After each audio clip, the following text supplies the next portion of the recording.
Good evening, and welcome very, very much to Conversations, where I'm happy to welcome to the program Barbara Garson. And Barbara Garson has written an extremely interesting book that I'd like to show you at the outset. It's called The Electronic Sweatshop, and it's subtitled, if I may, How Computers Are Transforming the Office of the Future into the Factory of the Past. And Barbara Garson, welcome very, very much to Conversations. Thank you. Extremely interesting title and extremely interesting book. The subject is one that goes to the heart of the organization of our modern society, where we tend to think technological progress means increased creativity, increased ability to work in a meaningful way. You take exception to that general proposition? Oh, my goodness, yes, but you bring back those old phrases. Remember 15, 20 years ago, they were talking about that. We would all be information workers in the post-industrial era, and that was going to be very glamorous. But in fact, though when you're at the computer, it may look like the control panel of a spaceship, that is really, that office of the future is more like the factory of the past for those of us who work there. Yeah. I mean, you may look like you're at a complicated thing, but your work is becoming simpler and simpler and simpler till, as a clerk, you don't even get to press your own return carriage. Yeah, Henry Ford would love it, breaking it down into little parts that people can do, non-defined parts, less and less human input, and more alienating? That's what's happening. The job isn't always simpler in the sense that McDonald's hamburger clerk may work very fast, and he may look like a guy that's got 6 hands, but it's simpler in the sense that it's defined exactly for him what he's supposed to do. And that's the way in which it's what Henry Ford tried to do and what Frederick Taylor introduced in the 19th century.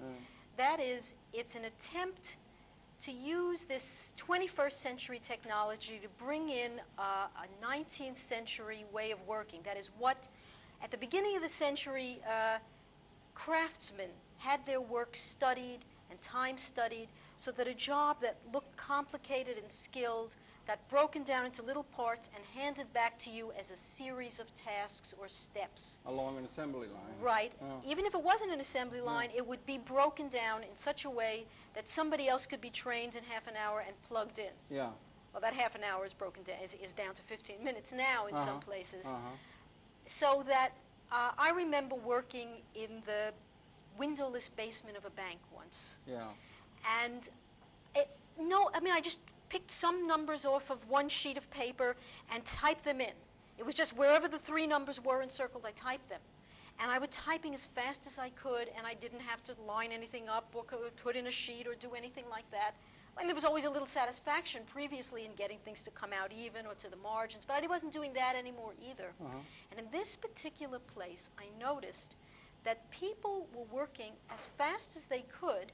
Their fingers seemed to be flying in a blur with these 3 fingers of one hand, but there were no supervisors. Yeah. And that really threw me. I said, why is everybody working so fast with no supervisor? Yeah. Well, I was there a few days, and I was called to an office 4 flights away, where a perfectly nice young man said to me, you know, your keystroke count fell to under 9,000 an hour after lunch monitored, huh? 2 days in a row. Right. Under 9,000 an hour. Is something the matter? Yeah. Well, apparently my keystroke count should have been about 15,000 keystrokes an hour for straight numerical work. So even the supervisor's being replaced, and there's that constant monitoring and... Yeah, that's one of the points of your book. It's not only just the people at a very lowest level, as it were, of input, keystroking, that sort of thing, but it's also with these expert systems and so forth. Oh, it's also moving into management, even toward the top levels of management. Secretarial skills, which had been very personal and skillful, are becoming routinized and so forth. And it's a thing that's creeping into the white-collar jobs that are supposed to be so rewarding and fulfilling. From the top to and the they're bottom. not really. You know, that clerk didn't get to press her own return key, and I understood what that really meant. But when I got to the top of the line and the head of the Joint Chiefs of Staff complained to me that he didn't get to pick his own bombing targets, well, I didn't know whether to sympathize or not. But in a way, I sympathize with his position, too, because if a man has that, I mean, I don't like his job, but if a man has the skill and the know-how, why replace him with an expert system, the kind which gave the okay for shooting down those 290 people recently? I mean, it's a... Yes, it moved up the ladder as you pointed out, so that I saw stockbrokers who were given a program devised by an expert system. In other words, a top stockbroker had been quizzed for days, weeks, months, as a matter of fact, on what they would do in different circumstances. Yeah. And now the young BA coming into those firms, I saw it at Merrill and I saw it at Shearson, would be given this 2-page questionnaire. Could be on the machine or it could be in a hand questionnaire. And he would type the responses into the machine, or he'd put it on paper and send it up to the EDB department, and they would type it onto the questionnaire.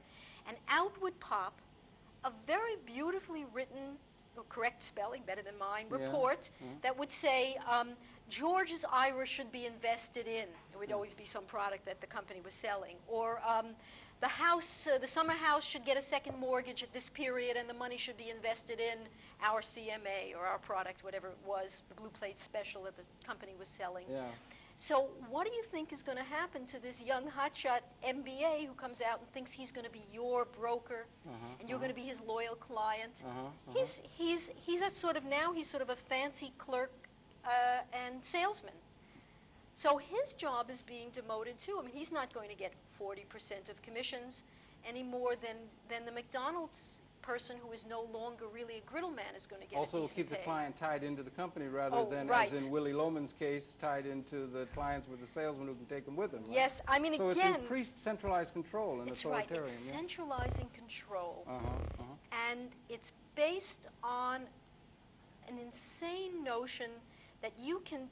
These expert systems are based on the idea that you can pre-predict everything that's going to happen. Now, on the assembly line, you said, I know how this piece of metal is going to behave. Although, to tell you the truth, in an assembly line, if a guy says, they're going to treat me like a machine, I'm going to act like a machine, and not tighten and not adjust. As a matter of fact, even on an assembly line, it goes wrong if the man doesn't use his judgment a little bit. Yeah. But here they're saying, hey, a conversation at a brokerage, a conversation at an airline reservation, I can predict all the questions, and I'm going to tell you what all the answers should be in advance, so that they're not taking advantage of what a human being has to offer. Namely, he's there, and he says, oh, and he listens, and the airline reservation clerk previously might tell an old person on the telephone. I met a guy who said, that was my specialty, a woman. If it was an older person, I'd get on, and I could tell her where the bathrooms were in the different airports, and I was worried about travel. Well, that's not built into the program now, and you're graded, you're monitored while the conversation is going on, and graded for about 12 different things on most airline conversations. Not only that you do it in 2.5 minutes, not only that you do your AHU, your after hang-up time, in under 13 seconds, but even the parts of the conversation have names, the probe and the pitch and the close and the opening, and you're graded on things like use of name. You're supposed to say, well, Mrs. Garson, would you like to travel at the 10 o'clock or the 4 o'clock? And you get off the phone with that person, and you say, oh, gosh, I might as well be talking to a machine. Yeah, right. Yeah. Well, the fact is that the person has been given a conversational modules and told how to plug himself in. Yeah, and they're able to do that because they have the computer power that makes it possible. Do you think the work, but it's such a silly idea. Yeah, I understand, but I mean, it's coming in as part of an advance of technology. We're supposedly, in a certain progressive view of history, progressing to where the human condition become improving and so forth. But in your view of things, the effects of the technology on the worker, or on the job holder, let's say, in a certain sense, is it's becoming more alienating. They're becoming more alienated through time in terms of what they do to earn an income than they would have been in the past. And this is an important sociological problem. And if I may, it's not just people at the low level, as you see it, at the entry or the low level. It's moving into all aspects of a technologically oriented productive system. That's right. I mean, it's becoming more alienating, the work experience. Yes. Now, I must make an apology to the computer. It's not inherent in the machine any more than a sewing machine gave us the garment sweatshop. You can take the sewing machine home, you can make a wonderful dress. You would never want to go back to doing it by hand. You could be a designer and use a sewing machine. The same thing is true about the computer. Give a secretary a computer, put it on her desk, let her still be a secretary, let her still be the person who knows what the addresses are and maybe composes the letter. and she'll love that computer. There's very few people in that situation who don't. Very few people who want to go back to their Selectric. But if you do not what comes from technology, but what comes from a management view of people as somehow lazy, stupid, or treacherous, and you say, wait, which is what IBM taught when it was first selling word processors, it says, wait, how do you know what the boss and secretary are doing? Give them a word processor, and they might save 2 hours a day typing, but they're not going to use it for the company. They said, you must break the one-to-one relationship. That's an IBM phrase. It sounded like Weatherman talking about smashing monogamy. They were talking about it in the same period. Break the one-to-one relationship in the office. Put the secretary in some kind of pool or cluster where she will no longer be responsible to that individual boss. A harem. Yes, right. A cluster of of secretaries, so you can use any one of them. And the purpose of that was to begin to be able to time study management. Okay, before, what was he doing? He was getting that letter out. I don't know. The secretary was putting stamps. Maybe she was typing his kid's term paper. Now we begin to time study everything. When I first saw those clusters, I thought of it from the point of view of the secretary, who was formerly an independent person and now was doing 125 lines of rough draft per half hour. But it turned out, as I learned both at IBM and at Xerox PARC, it turned out that the purpose was to begin to time study managing, to be able to say, well, we can't put a little bell around his neck, but we can say, well, by sort of monitoring his dictation and so forth, how many memos does he do? At what length? How many? It begins a crazy count idea. How many drafts and how many redrafts? What exactly does he need from his secretary? Airline reservations. Well, we'll have one person making airline reservations for everybody. What else does he need? Telephone answering. Well, we'll get his receptionist to be someplace else, and then we'll time how many phone calls he gets and how many phone calls he makes. And begin to say, it's absurd, begin to say, well, how long should it take to make a management decision? How long should it take to write a memo or a report? And it was kind of at Procter & Gamble, I had a manager subject to this kind of system saying to me, but what's countable may not be what counts. If you're going to count my drafts, I'll make a lot of drafts. These things are done in the names of increased productivity? Right, always. Increased production of something, information or yes, product although or something? let me say that in the case, for instance, of these word processing pools, I've never seen any studies that indicate how long it now takes to get out an individual letter or how much it costs. And it's of great interest to me that I never found any management who wanted to know that once they put the pool in. You think they would? They don't seem to want to know whether it costs less now to get out a letter. I will not deny that some of these systems are efficient in the strictly labor cost-cutting sense. There's no doubt that a McDonald's clerk is quicker to train and knows less and is more replaceable than a real griddle man. And some of the systems there, I also won't doubt, are absolutely amazing, like the Fry-Vat computer. Well, the book describes everybody talking about the systems, the way and they how turn much out they the love French them, fries. and how they get them evenly browned and so on. Uh-huh. But I find that while in some cases all this monitoring and controlling was done to cut costs, that if you offer somebody a monitoring system, they seem to grab it no matter what, without ever asking, is this efficient? Does it make a good product? Remember, now your product is a service. Your product is a conversation, and you're transforming it into something that you can count this way. And no one seems to ask, is it still a good product? Or even, as I said, is it cheaper to get out a letter now? You said before about the Forget secretary. what the letter says. Yeah, right. You said before about this secretary who was able to be still creative would be glad to have the word processing in the computer I technology. think so. I like mine. I use mine at home. There must be many people who have felt a benefit from being able to have access to these new and emerging technologies. And yet, the underscore of your book is that as we go through time with these technologies, the work experience or the job experience, to maybe differentiate it sociologically, work being a very important thing like art perhaps, that somebody's very involved in, but a job somebody does in order to get an income, in order to meet life's meaningful expenses and so forth, that job experiences for greater numbers of people is becoming more meaningless, routinized, and alienating through time as we go ahead. And you see this projection going through time into the future, and also going up from the lower levels of our society into higher and higher levels Right. of management in the name of control. That's right. It's And just that's what you see bringing sociologically. those factory conditions into the office and into higher and higher. And when I say that the decisions are centralized, yes, I mean, you understand me to make the word decision the way you understand it when I tell you that the head of the Joint Chiefs of Staff says he doesn't pick his own bombing target, but that it's an expert system. But decisions also are made at other levels, and they make your life, significant. Humans are thinking animals. We need that exercise the same way we need to walk and stand. And so when I say you don't make a decision, you don't get the satisfaction, I mean even that as a typist, you don't press your own return key, but rather the new form falls in front of your face. You don't set the margins. You don't do the little things that made you feel good when you finished a page. Now, so I'm saying that these decisions are being taken from us all the way down to the bottom level, and working its way back up to the top, and it's so innovating. It's taking away something so important that a vast majority of people, as they become automated, can't say anything to you about what they did for most of their waking lives. I did it. I pressed the button. I entered the data.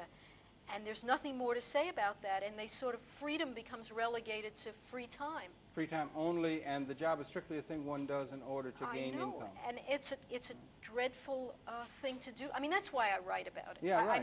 I'm not an efficiency or an inefficiency expert. Inefficiency, yeah. Well, I mean, someone who wants to make it less efficient, or I write about it because it hurts. It's painful. We have many signs of alienation in our society. We have families breaking down, drug addicts. We have all kinds of signs. There's a piece out now that there's so many people in the New York City area who just simply do not engage in the work process and so forth. But there is an alienation. Other countries of the world see the United States in many ways as an alienated country. Do you think a sense of alienation among the people of this country could be perhaps reflected by the fact that these technological developments are so routinizing and so turning them into surrogate robots? Sure, because you have to find all your excitement after work. I mean, you have to turn that after work time into as you say, a drug time or a this or a that, because you're not fully alive at work.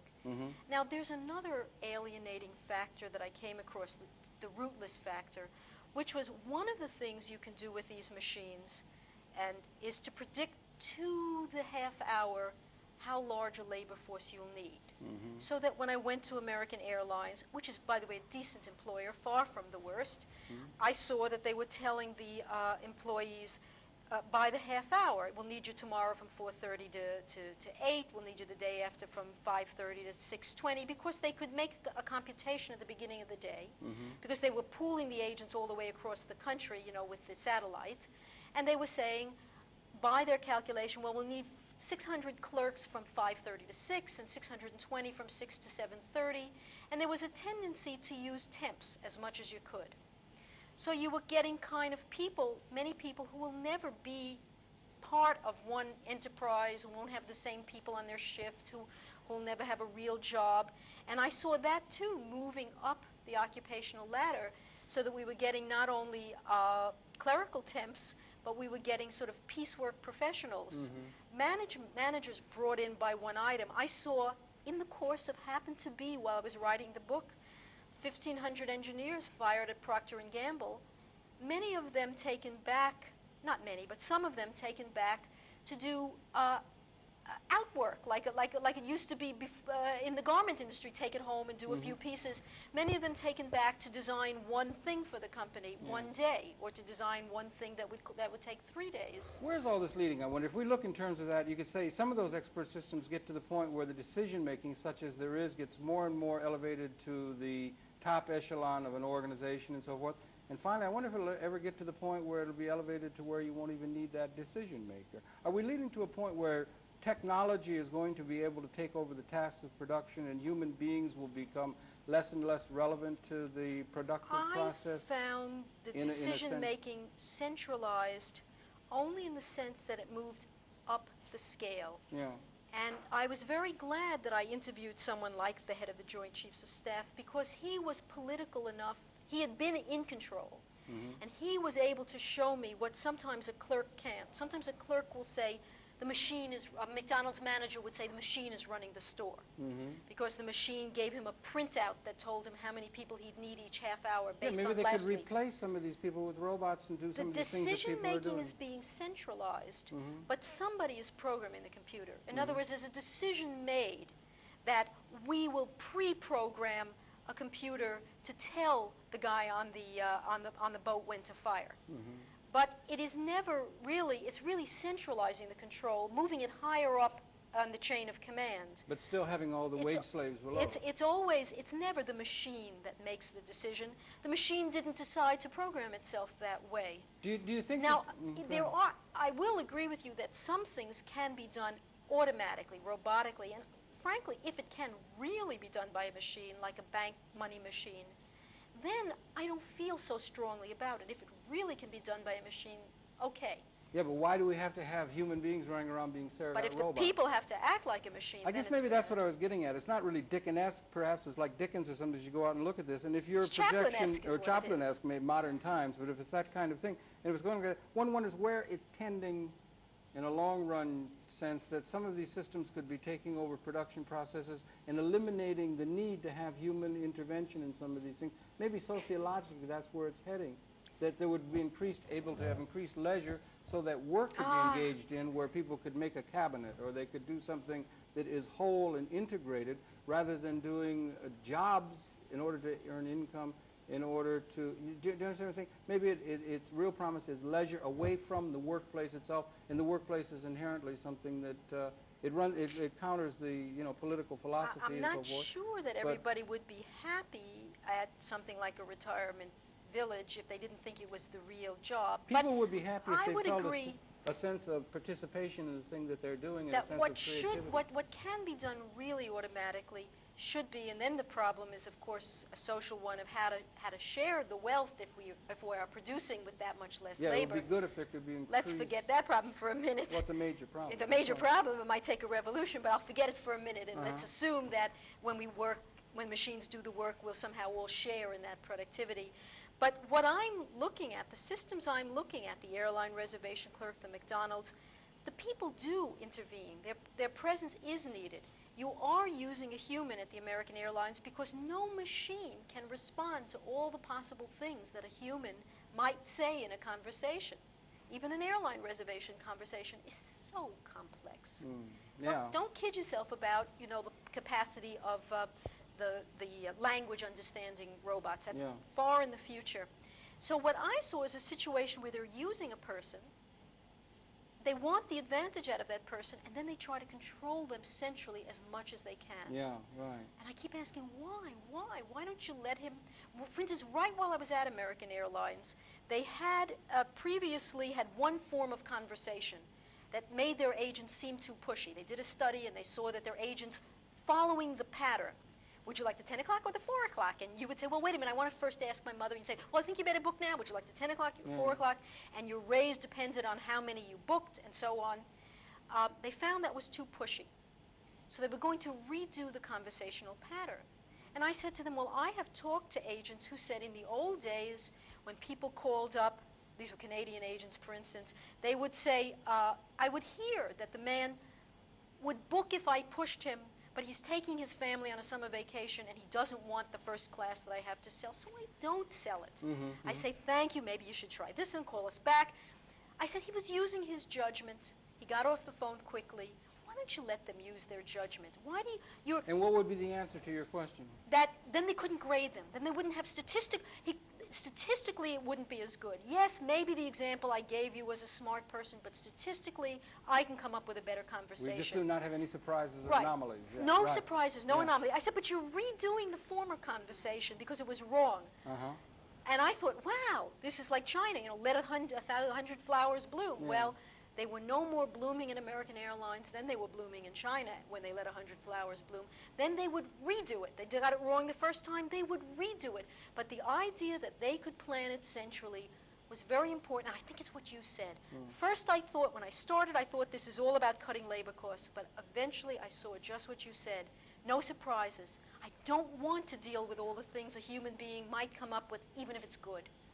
sort of a fear that I can't quite describe of thinking human beings. Yeah, you still think there's a long-term prospect for human beings find good, meaningful identity in their job? I don't know, For I the do. mass of people, I mass hope of people, so. the kind of people that you talk about, is a good prospect. We have a political year. They talk about jobs and so forth. Right. If we look at the book as you projected, jobs and functions that people do in order to earn an income within this increasingly computerized system and so forth is going to be increasingly alienating. So we're going to ask people to necessarily become alienated in order to gain an income, and that's a prospect that and we can I look forward to for the United States. I hope not, but that's the direction I'm seeing. The promise. It's inherent in the technology? No, no, absolutely not. It's not. It's when white-collar work used to not be automated. That secretary did a lot of interesting things. She could work with a computer the way she used to work, only faster. At least the letter writing would be faster. But it's a management idea to try to control it. And as the population became mostly white-collar, suddenly people began to say, well, wait a minute. This is the bulk of my employees. I better do what I did with them in the factory. And the urge to control is so, it's irrational. Was it McGregor who used to write about an X management system and Y management system? They had two and so forth. And I guess there's different ways of thinking about management. You'd written a book about All the Livelong Day about blue collar, right, yes. This question in blue collar. And now you've written this book, and I'm really sorry, we go on talking. The implications sociologically, politically, economically are absolutely staggering. It's an incredibly important subject. I wanted to get to what you brought up about, shall we just say, okay, I can't have any freedom at work at all, I'll abandon it and try to make it short as time as possible. Yeah. I mean, that's one approach. Yeah, that's an alienating thing and so forth. But in any case, the electronic sweatshop investigates this as it moves into white-collar work places and so forth, and increasingly higher levels of white-collar activity, so it has sociological implications. Sorry we're running out of time for this segment. It was too short entirely. It's been your pleasure to have the guest of Barbara Garson, who's been our guest and who's written this extremely interesting book. Let me show you again. It's called The Electronic Sweatshop, How Computers Are Transforming Our Office of the Future into the Factories of the Past. Extremely interesting book that we would recommend, Simon & Schuster, and it's been our pleasure to have Barbara Garson, its author, as our guest. We here in Conversations would invite you to stay tuned. There'll be more coming up in the same general topic area momentarily. That's it for this particular segment. We'll be coming right back. Please do stay tuned. And Barbara, once again, thank you very, very much. Thank indeed.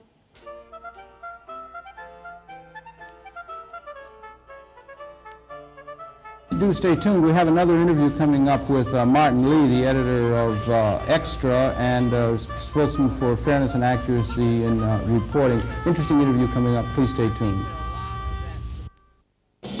Wake up all the teachers, time to teach a new way.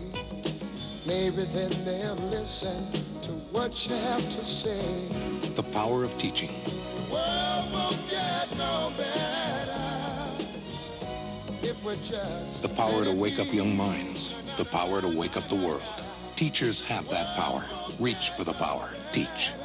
We're recruiting young teachers. Call 1-800-45-TEACH.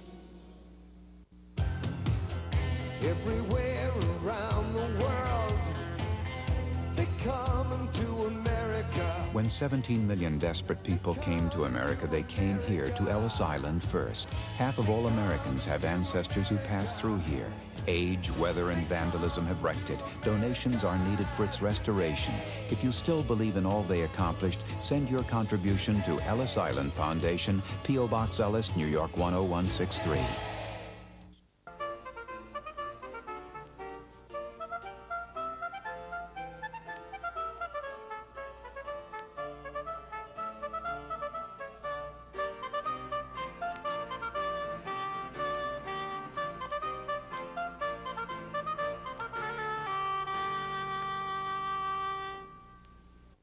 Welcome very much to Conversations, where we're talking this evening about some aspects of technology, database, and so forth. And I'm happy to welcome to this segment of the program Martin Lee. And Mr. Lee is an author in his own right, having written a well-selling book here in the United States, and also is the editor of an extremely interesting journal called Extra, which in turn, if I look to show that right here, Extra, which is the journal or the newsletter of an organization that is extremely interesting, called FAIR, Fairness and Accuracy in Reporting, that he has been, and Martin has been involved with almost from inception, along with Jeff Cohen, who helped get it started. And Martin, welcome very, very much to Conversations. Thank you. I wonder if you might, we were talking, we've had a lead-in interview here with Barbara Garson in the Electronic Sweatshop that sees the computer technology and so forth as something that doesn't always operate to the best interest of all the citizenry, as we might like to think in some of the advertisements and so forth. I think it's some of the data, you've been interested in databases and so forth that are existent. What kind of information is included in the databases? And there are prejudices that you find there that exclude certain kinds of information more than they ought. And that, in turn, is a metaphor for the society and media reporting in general. But maybe you could talk a little bit about that if you could. Well, we at FAIR are very concerned about the spectrum of views and spectrum of information that people have access to in the country. We do a great bit of research on the media, analyzing the kinds of stories they're covering and how they're covering them. And in terms of researching the computer data banks, there are things like Dialog and Nexus and Vutex, various systems that have a great deal of information. And it is, in some ways, a privilege to have access to this. It costs money, of course. But we find that when we try to locate which data banks include certain publications that would be associated with progressive political movements in this country, publications like Mother Jones, The Nation, Guardian, In These Times, etc. Oftentimes these publications don't make it into the database collections. You'll have the more mainstream publications, Time, Newsweek, and so forth. Some of the more conservative publications. But you don't get those progressive publications. And it's unfortunate because if they're not part of those database systems, it's almost as if they're really out of the information universe. You may be a little bit prejudiced to these things, but what about extreme, let's say, conservative or right-wing journals? It might be small in circulation or relatively small. Do they tend more to include those than the progressive ones, do you think? Or yes, I think they do. Because so there could be an ideological bias even in these things, possibly? I think the bias... Somebody's making decisions. The bias reflects the powers that be. I mean, the media industry is concentrated in a relatively small number of hands, relatively small number of corporations, about 24. Becoming more concentrated through time. Ever more concentrated.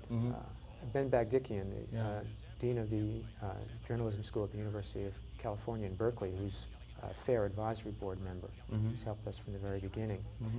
He's written a book, an excellent book, called The Media Monopoly, which I'd highly recommend. A very frightening book in many ways. And he describes this trend in which this shrinkage of ownership.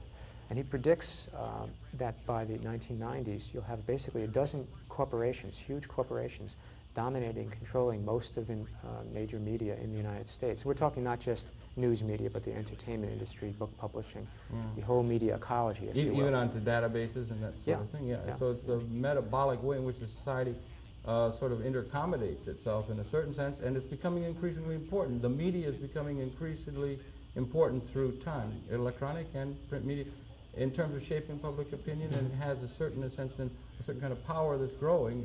More and more of the human and national dialogue is taking place within the media. It's important that we understand the makeup of the media and see its role, particularly if it's to maintain a certain kind of fourth estate responsibility for critiquing the power establishments, political and business power establishments, don't you think? Sure, I think that the danger when you have the media dominated by fewer and fewer corporations is that the spectrum of views that are offered tend to be narrower. That diversity tends to be undercut, tends to be more homogeneous, uniform. And this runs contrary to the basic precepts that are embedded in the FCC Act back in the 1930s. 1934, I think. When the principle was diverse and antagonistic sources of news. And that was considered healthy and germane and essential to a democratic society. And to the extent that you have really a handful of corporations owning and controlling much of what Americans read, hear, think, see, and so forth, that possibility of diversity becomes less and less. And we see that as a very dangerous trend, and that's one of the reasons why FAIR came into existence. It did, and it came into existence a couple of years ago. Now we're doing this in late September, fall of '88, but it came in a couple of years ago in response to increasing numbers of people who saw this bias that seems to be part and parcel of the media mix. Well, we were concerned because a lot of times when people thought about media bias, they tend to ascribe a liberal bias to the media. And they do. The conservative people will say the media is biased. Go ahead. I think there's there's two. I don't agree with that. I think the bias and the type of reporting and coverage we have, it reflects the ownership patterns, and the ownership patterns tend to be rather conservative, or at the best conservative to moderate centrist. Yeah. But not really all that liberal. Certainly not left. Certainly not progressive. But the point is that there was a cliche going around. The media is too liberal. The journalists are liberal. It still goes around. Yeah, I think there's two reasons for that. In part because you have these very well-funded, corporately funded media bashing groups from the conservative end of the spectrum, groups like AIM and so forth, who kept pushing this myth on people. And also, it's a myth that serves the corporate media quite well, because it's an easy straw man to knock down. Because if the basic critique is that you have communist agents in the media spewing out Soviet disinformation, which is basically what these conservative media watchdogs bark each time there's something they don't like on television. Much less those when they use, Mr. President Reagan will use the L word, liberals, even. Yeah. It's a silly argument that they put forward. I think that clearly there is a diversity of views, but it's a narrow spectrum. But we're concerned less about individual reporters' politics or particular bias than the corporate structure in which they work. Yeah, they have to work within that, and ultimately the reporter, even if he were progressively inclined or liberal or something of that sort, he does ultimately have to answer to an editor, who in turn has to answer to a publisher, and that line of command or chain of command does come to function. People who do not, in a certain sense, without towing the line, are going to find themselves in difficulty maintaining their access to the work computer and the distribution of the system. And you found examples of that kind of direct pressure that's being brought to ideologically influence the writers. Huh? We interact and have a dialogue with a great many reporters, producers, directors from many levels of the industry, because we do not see ourselves as anti-journalist in any way. We are trying to encourage aggressive journalism, contrary to some of the other media watch groups on the right. But I mean, to give it a concrete example, we had, during the 1984 election, of the newspapers that endorsed the presidential candidate, 85% endorsed the Republican ticket. Now, to say that that's indicative of a liberal bias is patently absurd. Clearly the bias, and this is the editors reflect the owners' positions. And the owners hire the editors, who then oversee the journalists. And that's where the frame is set primarily. Now, when you have a situation as we have today with NBC, one of the major commercial networks, owned by General Electric, which has been the case now for a couple of years.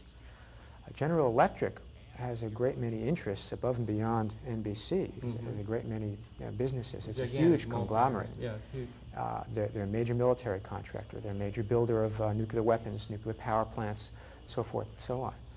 Now, when it comes to NBC reporting on issues that directly impact its corporate the profit of its corporate parent, General Electric, you get into some dicey areas. There's an awful potential for conflict of interest, and there are very specific examples I can give along those lines. There was a documentary that NBC ran about a year ago called Nuclear Power in France, It Works. Now, this was basically an hour-long commercial for a nuclear power industry. It was tantamount to that. Tom Brokaw introduced it. He did not indicate, upon introducing it, that the organization that owns the network for whom he works has a great investment in nuclear power, and to the extent that people are more kindly disposed toward nuclear power, nuclear energy, that will help General Electric.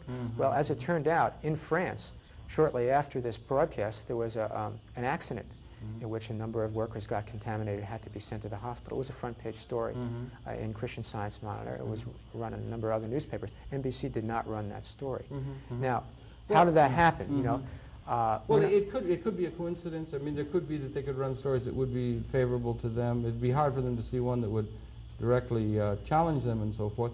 You know, we live in an age, Arthur Schlesinger has written a book about the swings and pendulum swings of history. We live in an age and have for the last 8 years with Mr. Reagan, which has been a conservative era. We've been living in a conservative era. We still are, to the point where the word liberal can be brought out of the Republican convention as some sort of a dirty word. Yeah, and that's what it's become. You know, so it's been a liberal, it's been a conservative era. This bias that you see in the media, do you think it's part of a reflection of where the nation is politically and ideologically? We've been in a conservative swing, maybe we'll go back, and it'll go back and forth, or do you think it's a more structural kind of problem as you see? I think it's a structural problem, because according to polls taken, there was a New York Times poll taken in December '87 on public opinion about key social issues.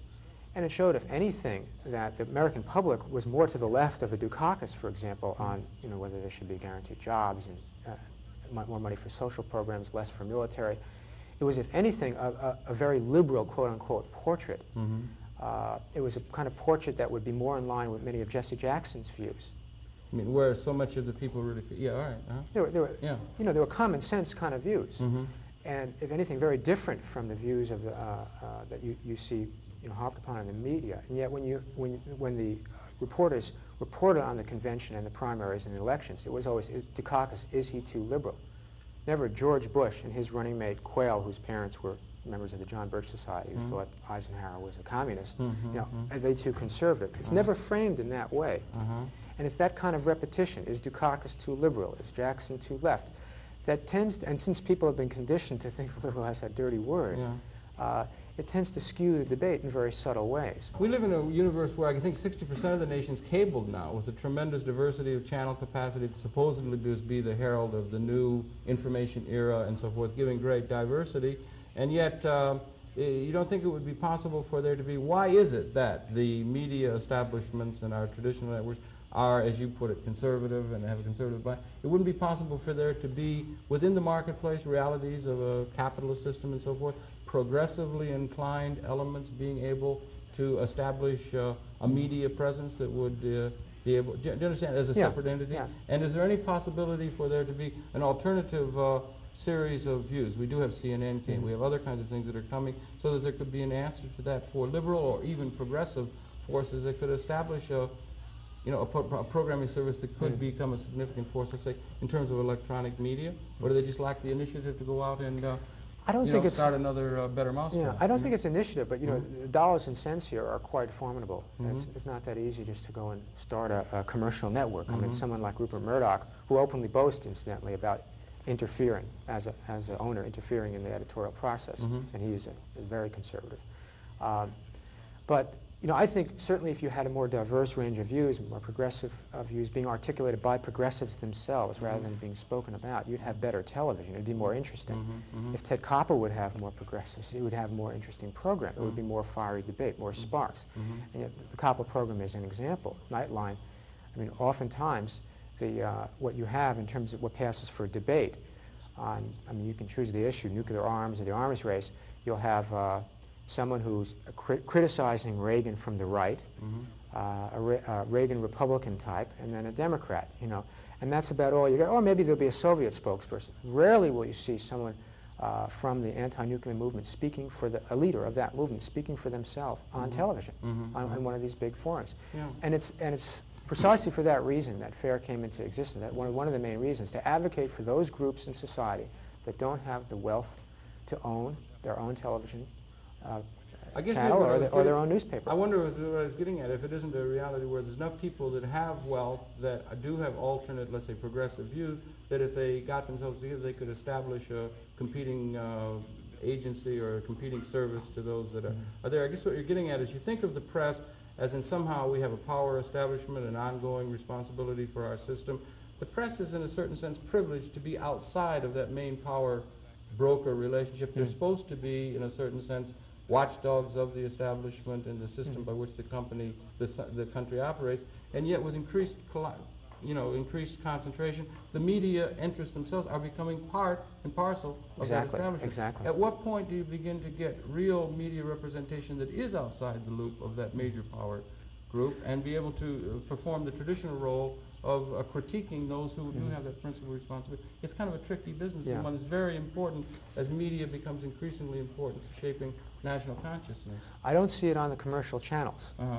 That's what Maybe public cable? Television is supposed to be. It's supposed to serve the public interest. In cable, of course, there is more diversity of channels, and there is more potential there with community access, local access. But even then, some of the cable stations and cable networks are being bought up by the bigger corporations, and it's tricky. Public television has come to rely, unfortunately, more and more on corporate donorship.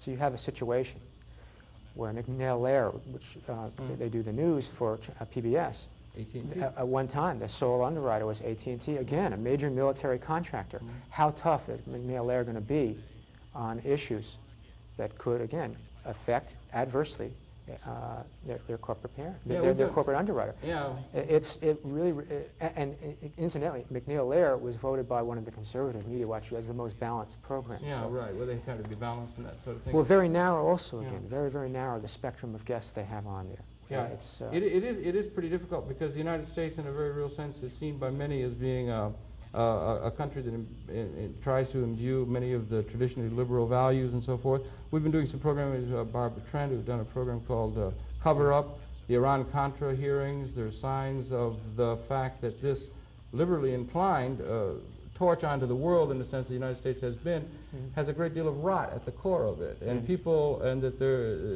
there are not many people who do not want to hear that. Do you think the response, particularly radical critiques of the society, not liberal critiques, but radical critiques of the society, are going to have a hard time finding their way into, let's say, the media mix of the society? Let's just say people don't want to hear it. Yeah. They don't want to hear it because they like to hear good things about themselves and their nation. People all like to hear that. And also because just in market terms, people always would say, that program won't gain an audience or something. See, I don't but that believe in market that. terms, Yeah. people don't want to hear these alternate views of their society and see the society differently than they like to see it, and our political mainline leadership likes to tell them how crystal pure this country is, when in fact much of the world doesn't see us that way. If you understand what I'm saying. See, if anything, much of commercial television is infantilizing, and if you had provocative, exciting documentaries like Cover Up shown on the networks here, I think it would attract a real, very interested audience. I don't think people want to be kept in the dark as a general rule. I don't think people want, sort of the same old slop, the same news all the time, framed in the same way. If they had access to other possibilities, I think they would go for it, because it would make for more interesting and exciting television. Yeah. But you brought up an interesting point about Barbara Trent and the movie. The movie, one aspect of it concerned involvement with the CIA and the Nicaraguan Contras and drug trafficking. I can give a concrete example of the way self-censorship works in the commercial networks. One of the key figures in this Contra drug operation was Ramon Milian Rodriguez. He was the chief accountant for the Colombian cocaine cartel, and he testified, and it was covered live on C-SPAN and on CNN. He testified for a Senate subcommittee on terrorism and drugs. And Ramon Milian Rodriguez talked about passing money to American banks, that he had a special arrangement between the cartel, which he was brokering, and American banks in Panama, leading banks. He named two of them, Bank of America and Citibank. Now, Citibank, the president, sits on the board of General Electric, which owns NBC. Well, needless to say, NBC did not report on that aspect of Ramon Milian Rodriguez's testimony. And I don't think it's because somebody at GE sends a note down saying, oh, we heard this, don't let him say that. The reporter will just say, I'd better not. I think it's a self-censorship that takes place. And actually, Nicholas Johnson, former FCC commissioner, he told it very well. He told like a little parable. He said there's a good reporter who went after a good story. He dug up some dirt and he presented it, and for one reason or another, it was killed by the editor. He went through all that work, so he decided next time he had an idea for another story, really go after it, decided he better check with his editor first. And he checked with the editor and said, no, don't do it. So the third time, he has an idea, and he said, well, I won't even bother checking with the editor. He won't go for it. And the fourth time, he just doesn't have the idea. So I think that happens because people have when you work for a commercial network like NBC, and I could be talking about ABC or CBS as well, but I point to that because it's a very vivid example because of the ownership pattern there. There's certain lines you don't cross. If you're an NBC journalist and you're going to start digging into the amount of pollution that GE is responsible for dumping PCBs in the Hudson River, for example, which GE is guilty of doing. I mean, if you're going to really go after that story, you're not going to last long at NBC. It's very obvious. And there's parameters within which you work. That's not to say there aren't good reporters and good journalists at these various media outlets. There are. There's some excellent journalists. But unfortunately, they operate within a structure and a system that makes it very, very difficult to make the free press a reality, a real free press. And it does. And many of the people are going to also, there is also another balance in that the people have, particularly if you're a mainline, they would use the term responsibility. They want to be sure of the facts and they don't want to bring things out. I mean, at the time of the Sharon, a couple of years back, there were accusations of the press doing things which impact strongly on people's lives, or National Enquirer, which will be paparazzi and irresponsible press reporting that the mainline people won't want to do. And that's one factor that obviously is going to be brought up by some people, that they don't want to be putting things out without it being very carefully checked. And if you check carefully enough, you'll find that this is linked into some sort of broader understood pattern, and what seems to be ugly isn't, and they can cover up a lot of different kinds of things that they want to. Again, back to that idea that there are basic problems in this operation of this American economy and American system that people don't want to see in a radical or overall perspective. And most of the citizens won't want to do it. They'll just want to be able to be content with the way things are. Most people are that way. I mean, well, I think, you know, but how do we know? Are most people content to be kept in the dark? Are most people content to have their tax money used to prep up death squads in Central America? Are most people content to have the relationship between the CIA and Noriega and these kind of? I don't think so. Well, if it gets it around to where you're going to have a hard time saying Pledge of Allegiance to this United States that you belong to, and it's going to touch on basic values that you think you ascribe to as an individual, but your nation doesn't, many people are going to be able to have a hard time are going to have a hard time facing that kind of thing. But I think one of the basic values is that power should never get so centralized that it becomes tyrannical. Well, again, that's the question of if the media becomes part of the power system itself. It's like the wolf in the hen coop or something like that. That you want to have the interface. I was wondering if there are other entities other than those that are in the established system and the system of reporting, even on into even the cable networks. You'd be looking at the interface between disinterested groups in a certain sense and those responsible for this overall system to critique it. Any possibility of, we have now Schaefer, Kenny Schaefer brought the Soviet Union television, as is done, and some of the schools are picking up. Any possibility of there being entities outside of the United States that might be able to have a media presence here in the United States that would give us a different perspective? If we can't police or see ourselves in our own vein, could another country be able to introduce programming into the United States that would see us differently than we perhaps see ourselves, and maybe bring perspective? Would you be in favor of encouraging other programming entities or other people being able to bring programming down into the United States with satellite technology and so forth? Well, certainly that's what the United States does all over the all world. Over the world, but should they be doing it here? So that we don't have only to listen to our own in-house reporters as far as the system is concerned. I think in the abstract it's a great idea, but I think it's unlikely because of the the dynamics of the so-called free market, in that when you have the most powerful groups in terms of the media industry, the most wealthiest and the strongest are going to tend to dominate the market. Yeah, well, they will dominate at the core, but it's out at the periphery there, maybe through cable. University. Well, we do Turner have is doing a little of that. Turner did it, but Turner is part of the established group now. He's a bit of a maverick. He's a bit of a maverick, but you understand what I'm saying. Yeah. And whether or not, and the amounts of money that are involved aren't tremendous in a certain sense. I mean, satellite costs and distribution setting of a network could be handled by other peoples. Do you think it should encourage other peoples from around the world to be able to program, or do we have only to listen to our own view of our own system by our own tried and true, safe people within our system? Or should we be able to find other people or other views somewhere that could critique us from outside of ourselves? I would hope so. Sort of a United Nations concept, or because much of the world doesn't see us the way we see ourselves. And would we do well to be able to see ourselves through the mirror of the way other people in the world do I would think us? it would be a healthy exercise. And in terms of the society that we would relate to most closely, Western European countries, it's very eye-opening and refreshing to go over there and see the television that they have. It's very different. It would be unheard of for General Electric or a company like General Electric to own a television station in Britain. It just wouldn't. They wouldn't allow it. They would say, no, that's I would hope that the reason would be because it's a threat to democracy.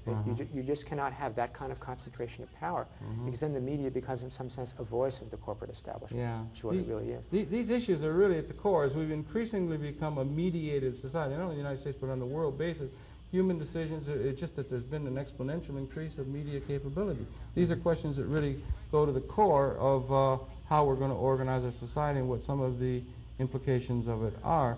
Do you find, let's say, in Middle East reporting, do you find a bias toward American-Israeli reporting as opposed to Palestinian? Is that something you do? And people are going to find that being a sacrosanct issue which can't be discussed, so the Palestinian and the Arab case, for instance, is never able to have a real hearing because there's such a immediate bias against it. It's sort of, they will say, we're at war, so we have to withhold the reporting in an objective sense because we're at war, or some people do that against communism. I think that the reporting on foreign affairs in general relies very heavily on Washington sources, official U.S. government sources, to its detriment.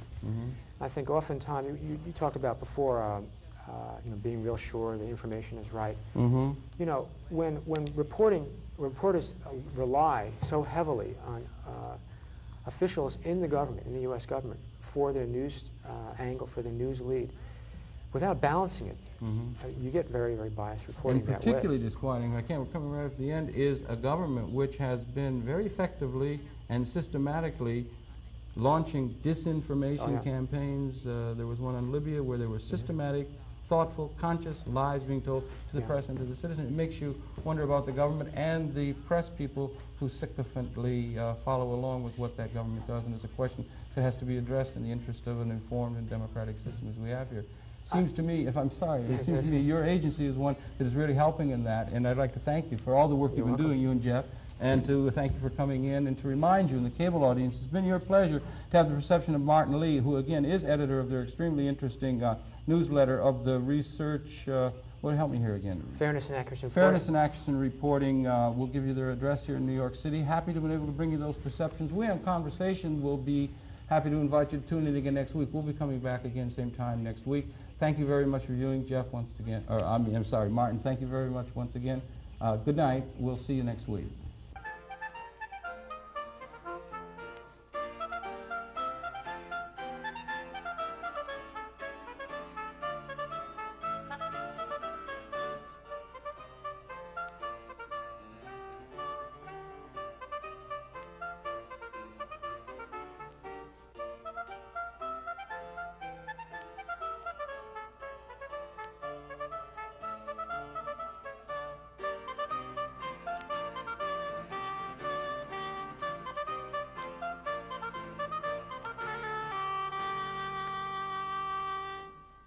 And that this free society speaks with power, force, and decision.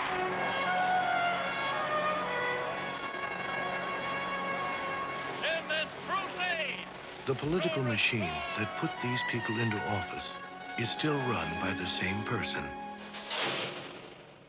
You. Democracy.